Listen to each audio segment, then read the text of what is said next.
देखो त्रिकोणमिति, ठीक है। जैसे यहाँ पर लिखा है त्रि का क्या होता है? तीन। अब कोण तो समझ में करते हो सब, है ना। और मिति मतलब होता है मापना, यानी तीन कोण को यहाँ मापने की विधि देखना है, ठीक है ना। वही है त्रिकोणमिति। त्रिकोणमिति में केवल यहाँ पढ़ना है अभी समकोण त्रिभुज के बारे में। ऐसा और भी त्रिभुज पढ़ना है, बट यहाँ 10th क्लास में केवल समकोण त्रिभुज पढ़ोगे, ठीक है। यह होता है त्रिभुज समकोण ABC। यह समकोण त्रिभुज है क्योंकि यहाँ पर कोण B क्या है? 90 डिग्री। और त्रिभुज के तीनों कोणों का योग होता है 180 डिग्री। ये अकेले 90 हो गया, तो इसका मतलब ये दोनों न्यून कोण होगा। यह दोनों न्यून कोण, या तो यह 30 होगा तो यह 60 होगा। 60 30 90 90 180, या यह 45 तो ये भी 45, कुछ भी हो सकता है। यह दोनों आपस में क्या होगा? न्यून कोण होगा। 90 के सामने यह जो B है यह 90 है, तो इसके 90 के सामने वाले भुजा को कहते हैं कर्ण, ठीक है।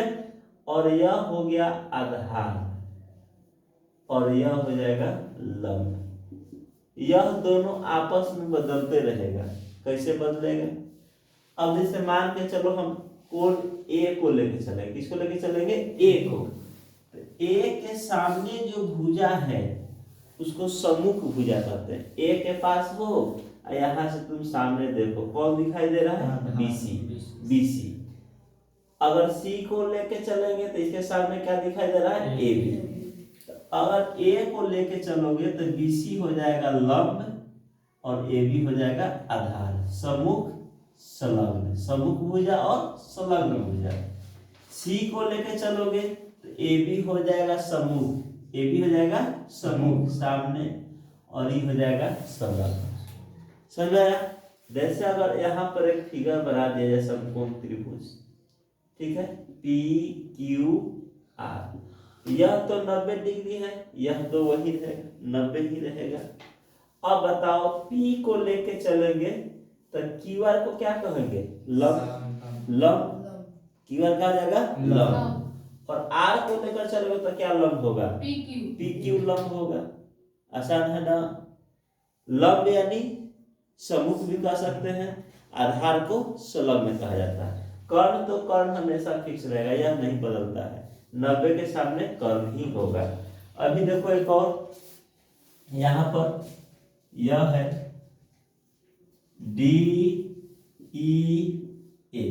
यहाँ पर 90 क्या है? E 90 है ना। तो बोलो कर्ण क्या होगा? कर्ण DF। 90 के सामने वाला DF हो गया कर्ण, है ना। अभी या तो लंब नहीं तो आधार होगा, है ना। अगर लंब को हम लोग P से लिखेंगे, परपेंडिकुलर होता है, और क्या बोलते हैं, आधार को लिखोगे B से। आधार को कैसे लिखोगे? B से। अब बताओ अगर B कोण को हम लेके चलेंगे तब लंब क्या होगा? EF। लंब कहो या सम्मुख कहो, बात बराबर है ना। D को लेके चलोगे तो लंब होगा EF और संलग्न यानी आधार होगा DE। EF को लेके चलोगे तो E हो जाएगा सम्मुख लंब और ये हो जाएगा आधार संलग्न। सम्मुख को ही लंब कहेंगे और संलग्न को क्या कहोगे? आधार। तो लंब आधार कैसे चेंजिंग हो रहा है, समझ रहा है ना। तो यहाँ पर देखो त्रिकोणमिति में 6 गो अनुपात पढ़ना है तुम लोग को। क्या अनुपात पढ़ना है?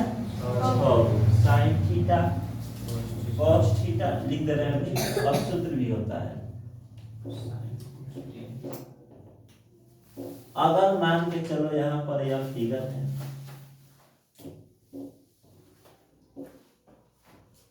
हम इसको थीटा लेके चल रहे हैं। थीटा एंगल को डिनोट करता है। थीटा किसको डिनोट करेगा? एंगल को डिनोट करेगा।